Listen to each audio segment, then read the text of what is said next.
Sok szeretettel köszöntök mindenkit a Kisvakond csatornán. Ezek az apró pici élőlények, a hangyák, bizony sok bosszúságot okoznak, néha a kertekben. Tetveket hordanak a fákra, de nem csak fákra, hanem paprikára, paradicsomra, más dolgokra is. Néha akár kitúrnak növényeket, vagy elrágnak növényeket. Egy módszert szeretnék megmutatni arra, amit nagyon sokan ismernek, de nagyon sokan nem, hogy hogyan lehet tőlük megszabadulni. Például, ha beköltöznek a magas ágyásba. Mutatom. Nos, ha hangyákat szeretnénk elűzni, akkor mindenek előtt meg kell találnunk a kertben a hangyabolyt. Ha itt egy kicsit ráközelítünk, látni fogjuk, hogy ott a bejárata. És valahonnan hangyák tojásokat is hoznak.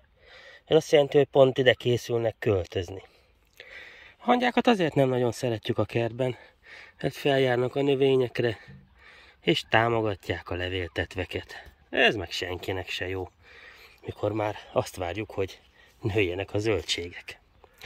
Úgyhogy, ha megtaláltuk a bejáratot, jelen esetben ez itt van, ez biztos, itt.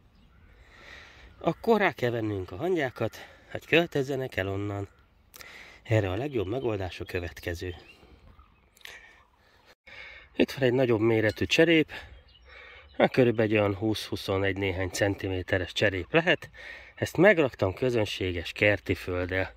Ez kerti föld a saját kertemből, teleraktam vele.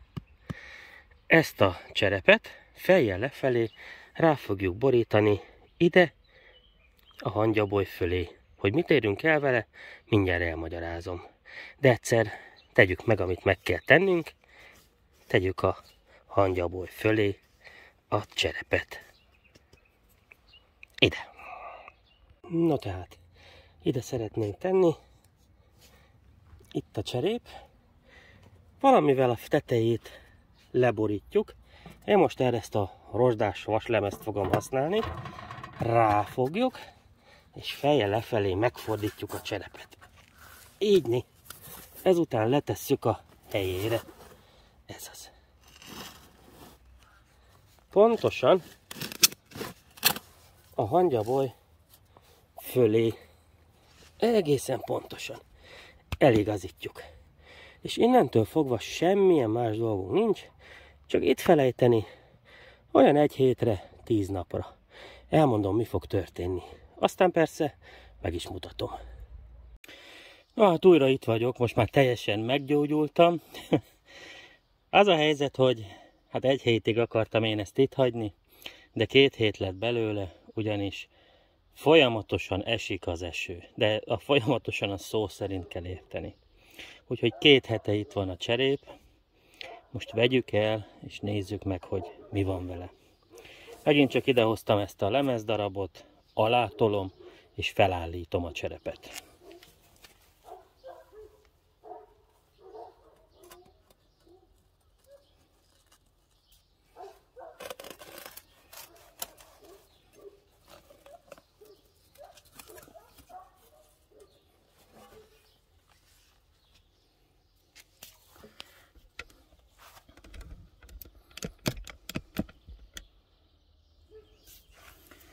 Nem tudom, hogy látható-e, de a hangyák beköltöztek a cserépbe. Most épp a tojásokat próbálják menteni. Ki fogom borítani ezt a cserepet, és megmutatom a tartalmát egy másik helyen, ahol nem zavarnak minket a hangyák. No hát sajnos, amit most fogok csinálni, azzal lehet, hogy tönkreteszem ezt a hangyacsaládot, de hát most úgymond bemutatási céllal teszem ezt, hogy mindenki lássa, hogy mi az eredménye hát jelen esetben 2 hétig, de hát normál esetben 1 hét is elég a hangyabolyra tett cserépnek. Hangyák az összes tojást belehordták a cserépbe, és most ebbe a cserébe van a hangya királynő is. Ott vannak a tojások. kiborítom.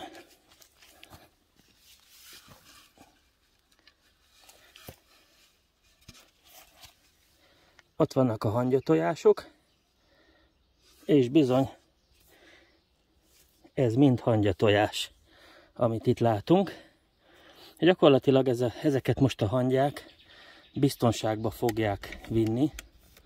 Megpróbálok ránagyítani. Ezeket most a hangyák biztonságba fogják vinni, és a kertnek ezen a részén, ahol engem egyáltalán nem zavarnak, egy új hangyabolyt fognak létrehozni, és azon a helyen, ahol voltak, ott már nem fognak engem zavarni, tehát gyakorlatilag az összes hangya most átköltözött arról a pontról egy olyan pontra, ahol minket nem zavar. Tehát itt most tele-tele van hangyákkal, és valahol itt van a királynő is. Hát ember legyen a talpán, aki azt megtalálja, de valahol itt van a rengeteg hangya és hangyatojás között. Vagy még itt a cserébe. Ezt nem tudnám megmondani, de ez lenne egy olyan módszer, amivel végérvényesen egy magas ágyásból például, vagy egy normál ágyásból ki lehet költöztetni a hangyákat, és meg lehet tőlük szabadulni. És ha úgy borítottam volna ki, hogy nem döntöm így ki, hogy meg tudjam a videó kedvéért mutatni a hangyákat, akkor gyakorlatilag hát túl is élnék, és nem ártanék nekük. Ennyi lenne. Köszönöm szépen a megtisztelő figyelmet, a viszontlátásra.